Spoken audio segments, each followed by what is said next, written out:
ये प्रायः महापुरुषों की वाणियों में पाया गया। गोस्वामी तुलसीदास जी कहते हैं, जैसे मेघ को देखकर मोर कुहुक पड़ता है, नाचने लगता है, ऐसे संत को देखकर जो भक्त आनंदित हो जाता है, ओह अहो भाग्य, आज संत दर्शन हुए, और मन नाच पड़ता है, उसके हृदय में भगवान प्रेम वर्षा करते हैं।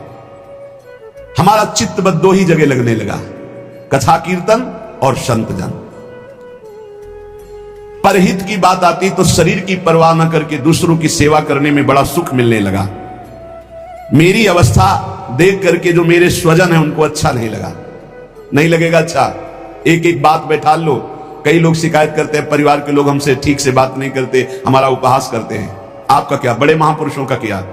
परिवार के स्वजनों को ये अच्छा नहीं लगता, हमारा भजन, हमारा संत प्रेम, हमारा परोपकार, उनको देखी ये नहीं गई।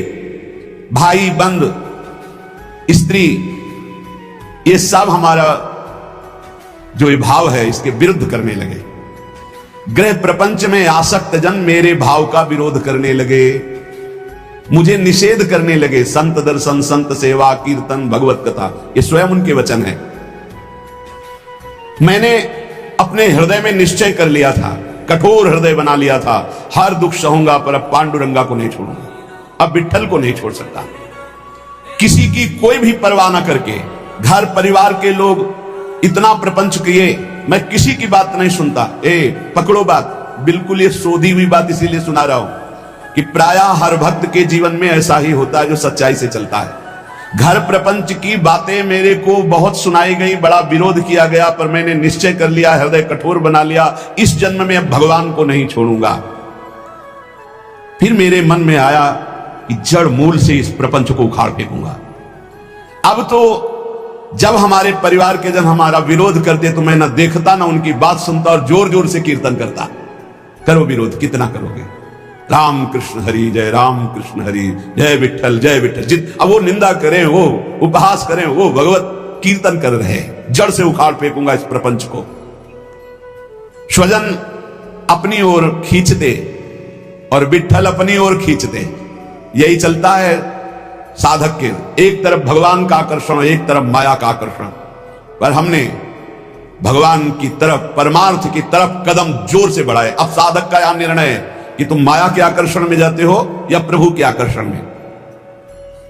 लोग बार बार हमसे कहते कि तुम प्रवृत्ति मार्ग में हो, गृहस्थ धर्म में हो, तुम्हें ऐसा नहीं करना चाहिए। मैंने किसी की नहीं सुनी। अब इस जन्म में मुझे भगवत प्राप्ति करनी है, तुम्हारे किसी के उपदेश हमारे दृढ़ निश्चय को नहीं बदल सकते। इतनी खींचातानी जीवन में उपस्थित हो गई कि सत्य की पहचान के लिए मुझे मन को समझाना पड़ा कि तू मेरा साथ दे दे। अब जगत में तो कोई साथ नहीं दे रहा, अय मन तू मेरा साथ दे दे, तू मेरा साथी बन जा और सत्य स्वरूप भगवान श्री हरि के पथ का अनुसरण कर, तू कृतकृत्य हो जाएगा। तुकाराम जी महाराज कह रहे, कोई साथ नहीं दे रहा, अय मन तू तो मेरा साथ दे दे, मेरा साक्षी बन जा और भगवान सत्य स्वरूप है, उनके मार्ग का अनुसरण कर। इस असत्य संबंध, पति पुत्र परिवार, ये मिथ्या नश्वर प्रपंच भोग, तिलांजलि दे दे मन, तू मेरा साथी बन जा। मैंने बहुत लोगों के मतों को नहीं माना। मेरे हृदय में नित्य और अनित्य का विवेक जागृत हो चुका था, इसलिए मैंने सत्य को पकड़ा। केवल भगवान का मार्ग ही सत्य है, न ये संबंध सत्य है, न ये संसार सत्य है। इस प्रकार जब मैंने श्री हरि चरण प्राप्ति के लिए दृढ़ निश्चय कर लिया, तो उसी समय भगवान मेरे सदगुरु के रूप में पधारे। श्री बाबा चैतन्य ने मेरे हृदय देश में प्रकाशित होकर के श्री राम कृष्ण हरि इसका उपदेश किया। वही कीर्तन करते थे, पर वही गुरुदेव आकर हृदय में उपदेश किए, जिसे कहते हैं स्वप्नादेश। उपदेश किया कि अब तुम श्री राम कृष्ण हरि ही कहो। मैंने अब दृढ़ विश्वास कर लिया कि जो जप रहा था वो गुरुदेव ने दे दिया, अब तो किसी भी तरह मैं इसे नहीं छोड़ सकता। विश्वास चित्त में धार लिया कि मेरा भोजन भी रामकृष्ण हरि, मेरी प्यास भी रामकृष्ण हरि, मेरे प्राण भी रामकृष्ण हरि, मेरा सर्वस्व रामकृष्ण हरि। निश्चय कर लिया, बड़ा सहारा मिल गया। पहले जपते थे, वही जब गुरु ने दिया तो बड़ा सहारा मिल गया, परिपक्व हो गया। अब तो बैठ करके 24-24 घंटे नाम कीर्तन, क्योंकि निश्चय पहले ही कर लिया था शरीर को कष्ट देकर भगवत भजन करना। ये बहुत जल्दी भजन रंग लाता है। जब चित्त लवलीन होने लगा तो मेरे हृदय में कविता की स्फूर्ति होने लगी। श्री हरि के लीला गुण प्रकाशित होने लगे, उनको कविता रूप में लिखने की स्फूर्ति हुई। श्री हरि का कीर्तन और श्री हरि प्रदत्त अभंग वाणी प्रकट हुई मेरे हृदय में। मैंने देखा कि मेरी बुद्धि में ये ताकत नहीं थी, ये मेरी बुद्धि में श्री हरि कीर्तन से प्रकाश हुआ, हरि लीलाओं का। ये भगवत प्रसाद से मेरे अंदर आया, ये भगवान की ही प्रेरणा से अभंग निकलते थे। मैं गदगद होकर के अश्रु प्रवाह करने लगा कि कैसी कृपा की मेरी बुद्धि में एक भी लीला नहीं थी और आज लीलाओं की बाढ़ आ रही, गुणों की बाढ़ आ रही है। मैंने श्री हरि चरणों के प्रति और दृढ़ विश्वास और दृढ़ श्रद्धा प्रकट हुई। क्रम चलता रहा। बीच में रामेश्वर भट्ट के द्वारा बड़ा हमारे साथ निषेध आघात हुआ। मैंने भगवान की कृपा समझी, निषेध आघात हुआ, उसको भी सहा। बड़े विघ्न डाले जाते हैं, ये माया भगवती बड़ी विचित्र है। भगवान की प्रेरणा से मैंने उसको भी सहा। समाज का विरोध, घर का विरोध, माया का नाना प्रकार तांडव, खाने को नहीं, हर अव्यवस्था। चलो यहां जरा सा कामना पूर्ति नहीं होती, बोले अश्रद्धा हो गई भगवान में। ये कोई भगत है? भगवान ही हमारे प्रीतम है, उन्हीं को प्रसन्न करना, इसलिए नाम कीर्तन और सुंदर कवित्त रचना करके उनको सुनाता। जब मैं ऐसा करता तो बहुत लोगों ने मुझे अनुचित ठहराया। इन बातों को बहुत पकड़ना है, हिम्मत से चलना है। बहुत लोग विरोध करने लगे। जो मेरी लिखी हुई वाणी थी, बड़ा विरोध होने लगा।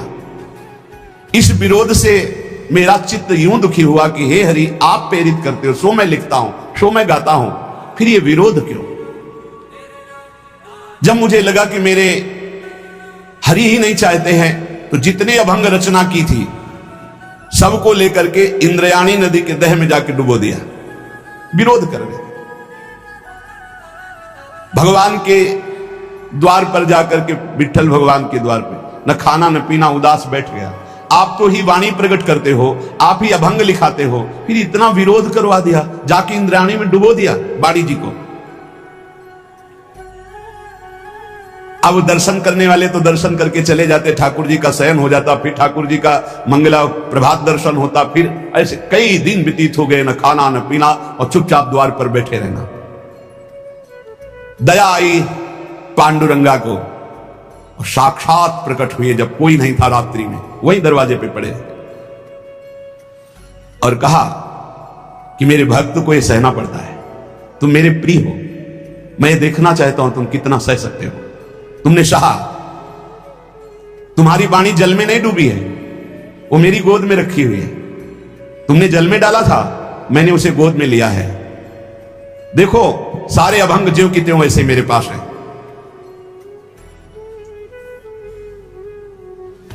अभंग ज्यों के त्यों, जैसे श्री भगवत ऋषि जी की वाणी यमुना जी में, तो यमुना जी ज्यों का त्यों, एक अक्षर भी गीला नहीं हुआ था, ज्यों का त्यों ले। ऐसे भगवान ने कहा जो तुमने इंद्राणी में डुबो दिया ना अपनी वाणी, कि सब विरोध करते, मैंने अपनी गोद में लिया है। ये रहस्य रघुनाथ कर बेग न जाने कोई, सहना पड़ेगा इतने बड़े महापुरुष को भी, कितने कष्टों से ही भरा जीवन। तुकाराम जी भगवान का सगुण साक्षात्कार करके, भगवान से बात हुई, भगवान ने दर्शन दिया। उन्होंने जो अपने जीवन में कष्ट सहा, उस कष्ट से भगवान के प्रति उनकी ममता घटी नहीं, उनकी ममता बढ़ी। भक्त वही है कि जितना उन कष्ट मिले, जितनी विपरीतता आवे, उतना भगवान के प्रति प्रियता बढ़नी चाहिए। श्री तुकाराम जी ने भगवान के जितने अभंग लिखे थे, सब सुरक्षित भगवान के पास। सगुण साक्षात्कार भगवान का किया। प्रपंच से तुकाराम जी का चित्त तो वैसे ही उच्चाट हो चुका था, परमार्थ की ओर चले। परमार्थ ही परमार्थ था, पर आगे का मार्ग सूझता नहीं था कि कैसे चले, कहां चले।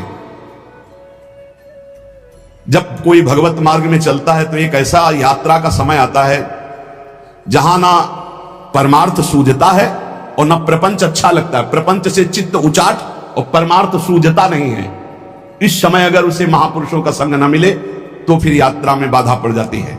ये पकड़ लो, परमार्थ सूझता नहीं आगे और प्रपंच अच्छा नहीं लगता, बड़ी शून्याकार स्थिति होती है, ना आनंद की उमगन होती है, ना ऐसा, बड़ी शून्याकार स्थिति हो। इसमें सत्संग की बहुत आवश्यकता होती है, जो इस यात्रा को पार करने में साधु संग बहुत लाभप्रद होता है। जब तक प्रपंच बिल्कुल उतर नहीं जाता, परमार्थ सूझने नहीं लगता, अर्थात आनंद की अनुभूति नहीं होती, तब तक साधक को बहुत सावधान रहने की जरूरत है।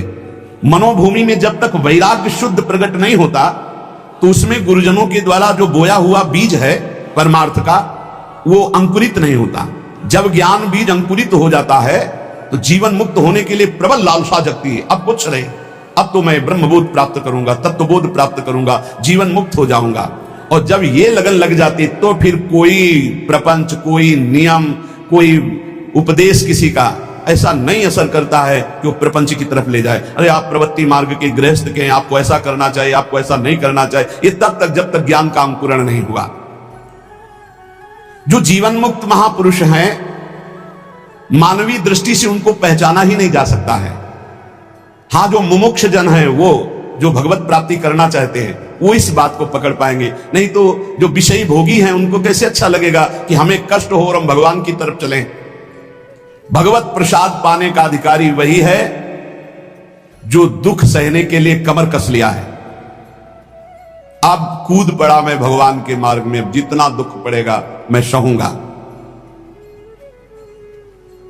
बचपन से पूरे जीवन तक महापुरुषों को कष्ट ही कष्ट का पाला पड़ा है। ये बाहरी क्या जाने, बाहरी तो बाहरी चीज देखते हैं ना, वो आंतरिक चीज नहीं देख पाते। कष्ट ही कष्ट, जितनी ऊंचाई अध्यात्म की होती है वो कष्ट से होती है। ये जितने सुखद ऊंचाई नहीं है, आंतरिक ऊंचाई नहीं है, ऊंचाई है अध्यात्म की ऊंचाई, अंदर की द्वंद्वों पर विजय प्राप्त कर लेना, ब्रह्म तत्व का बोध हो जाना, भगवत साक्षात्कार हो जाना। ये ऊंचाई कौन देख पाएगा? मोक्ष मार्ग में चलने वाले या भगवत प्राप्ति के मार्ग में चलने वाले साधु जनों का, भक्तों का पहला पड़ाव होता है कि अपनी निष्ठा परिपक्व करे। पहला कदम मजबूती है कि अपनी निष्ठा परिपक्व करे। कोई तुम्हें साथ नहीं देगा, कोई तुम्हारा इस मार्ग में मित्र नहीं होगा। जिसको मित्र बनाओगे वो घसीट लेगा प्रपंच की तरफ। आपको अकेले चलना है। आज तक का पूरा खुद का अनुभव है, इस मार्ग में अकेले चलना है। इस मार्ग में हमको मरना है। जीवित मर जाए उलट आप में समाया है दिलगिरी। हर समय कष्ट, एक मिनट का कष्ट, हर समय का कष्ट, पूरे जीवन का कष्ट, मृत्यु जब तक नहीं होगी तब तक का कष्ट। लेकिन उस कष्ट से ना उदास, ना निराश, ना हताश, पूरे जीवन की बात है। जब साधक पहले पड़ाव में दृढ़ हो जाता है, पहला पड़ाव यही है, सुख की तरफ आकर्षित नहीं होना, दुख से हमें मुख नहीं मोड़ना, तब उसे साधकों को सत्संग मिलता है, शुद्ध संत संग। उस संत संग से शुभेच्छा जागृत होती है, मुझे भगवत प्राप्ति करनी है। पहला पड़ाव तुम्हें सुख घसीटेगा, कदम नहीं बढ़ा देना संसारिक सुख की तरफ। दुख तुम्हें भयावह लगेगा, कदम उसी की तरफ बढ़ाना। यह है भगवत प्राप्ति के मार्ग का पहले साधक का कदम। पकड़ो, सुख घसीटेगा, सुविधाएं घसीटेंगी, सुख सुविधा की तरफ कदम नहीं बढ़ाना। दुख घसीटेगा, भयावह दिखाई देगा, चलो दुख की तरफ चलो। और जिसने दुख की तरफ कदम बढ़ा दिया भगवत मार्ग में, वो महासुख को प्राप्त हुआ। दूसरा उसको क्या संग? संत संग मिलता है, विशुद्ध संत संग। उससे शुभेच्छा जागृत होती, अशुभ कर्मों का त्याग और भगवत प्राप्ति की प्रबल इच्छा।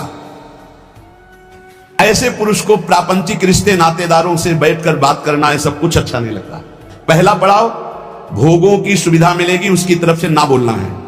दुख है परमार्थ में, ये दिखाई दे रहा है आपको, लेकिन दुख नहीं, महासुख है। जैसे संसार में सुख है, ये दिखाई दे रहा है, लेकिन ये भगवान कह रहे दुखालय है, इधर सुख नहीं है। परमार्थ में दुख दिखाई दे रहा है, लेकिन इधर महासुख है, इधर कदम बढ़ाओ परमार्थ की तरफ। दूसरा, जे ही कदम बढ़ाओगे तो सच्चे संतों का संग मिल जाएगा। पहचान, शुभेच्छा जागृत हो जाएगी, पापाचरणों का त्याग और भगवत मिलन की, शुभ कर्मों की अंदर प्रबल इच्छा जागृत होगी। तीसरा, उसे बद्ध पुरुषों का संग अच्छा नहीं लगेगा।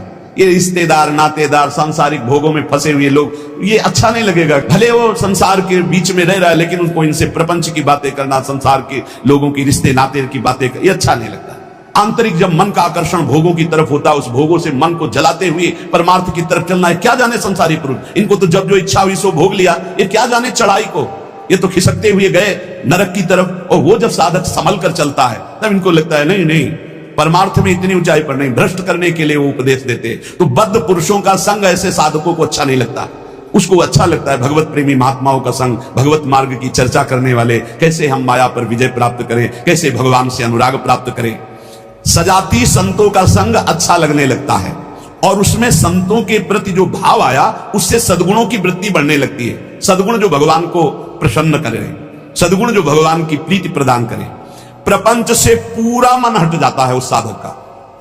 चौथी स्थिति आई, प्रपंच से पूरा मन हट जाता, बिल्कुल अच्छा नहीं लगता, जैसे स्वप्न झूठा, ऐसे संसार झूठा दिखाई देने लगता है। उमा कहूं मैं अनुभव अपना, सत हरि भजन जगत सब सपना। तब उसका हृदय, बहुत ध्यान देने योग्य, भगवान अपनी तरफ घसीटने लगते हैं। इतनी स्थिति के बाद ये संयोग वही बनाते हैं। श्री तुकाराम जी कहते हैं, फिर चित्त ऐसा घसीटते हैं, देव वसे ज्याचे चित्तिम त्याची घड़ावी संगति। ऐसा चित्त घसीटा कि अब तड़पड़ाहट प्रकट हो गई, व्याकुलता प्रकट हो गई, भगवत मिलन की चाह की। फिर भगवान सिद्ध सदगुरुदेव की समर्पण वृत्ति करवाते हैं। इसके बाद, इतने के बाद सिद्ध सदगुरुदेव की समर्पण वृत्ति कराते हैं। और जहां सिद्ध सदगुरुदेव की समर्पण वृत्ति हुई, उसके आचार विचार चिंतन सब उसी कोटि होने लगे। महापुरुषों का प्रभाव होता है कि बहुत कम समय में, जो हजारों वर्ष की साधना से नहीं होता, कम समय में परिवर्तन प्रारंभ होना शुरू हो जाता है। उसमें वो सब सामर्थ्य आने लगती है, वो सद्गुण आने लगते हैं जिससे वो प्रभु को रिझा सके। श्री तुकाराम जी कहते हैं, फिर ऐसे जब महापुरुष का संग लाभ हुआ तो अवलंब दृढ़ हो गया, शरणागति पुष्ट हो गई, आत्मसमर्पण पुष्ट हो गया। उसके अंदर ये बातें आने लगी। उपास्य जो संप्रदाय अनुसार इष्ट देव प्राप्त हुए, उन इष्ट देव में सर्वभाव, श्री राधा वल्लभ मेरो प्यारो, जैसे यहां कह रहे पंढरपुर निवासी पांडुरंगा में पूर्ण आसक्ति, ऐसे वृंदावन निवासी श्री राधा वल्लभ लाल में पूर्ण आसक्ति। बस राधा वल्लभ लाल को हृदय ध्यान मुख नाम, मेरो प्यारो राधा वल्लभ मेरो प्यारो, सर्वोपरि सबहिन को ठाकुर, सब सुखदान हमारो प्यारो, मेरो प्यारो राधा वल्लभ मेरो प्यारो। अपने उपास्य देव में जब सदगुरुदेव की प्राप्ति हुई तो ऐसे चित्त आसक्त हो गया, हटाए नहीं हट सकता, प्राण प्यारे एकदम, वो हृदय का विषय। दूसरा, अपने आचार्य की वाणी में अपने इष्ट का जो जस गाया गया है, जैसे श्री तुकाराम जी कह रहे हैं श्रीमद् भागवत और श्रीमद् भगवत गीता, क्योंकि विठ्ठल भगवान श्री कृष्ण, तो श्रीमद् भागवत और श्रीमद् भगवत गीता प्राणों से भी अधिक प्यारी। ऐसे श्रीमद् चतुरासी जी, श्रीमद् राधा सुधा निधि, ये प्राण से भी अधिक प्यारी। सिद्ध सदगुरुदेव के मिलने पर इष्ट देव में परम आसक्ति और इष्ट ग्रंथ में परम आसक्ति। चतुरासी जी तो ऐसे हो जानी चाहिए जैसे कक्षा 1 2 3 4 में ककाहरा मात्रा पहाड़ा याद हो जाता है ना, ऐसे याद हो जानी चाहिए चतुरासी जी। इष्ट ग्रंथ कंठ में विराजमान हो जाना चाहिए। तीसरा, ये अभेद भक्ति है। जैसे लोगों को, ज्ञानी जनों को ये बात बनी रहती है कि भक्ति करने वाले भेदभाव से युक्त रहते हैं। श्री तुकाराम जी कह रहे हैं ये अभेद भक्ति है। ये द्वैत से आगे अद्वैत और अद्वैत पद में स्थित मोक्ष सुख के भी त्यागी ये भक्तजन होते हैं। बड़ी ऊंची स्थिति होती है प्रेम की। अद्वैत सिद्धांत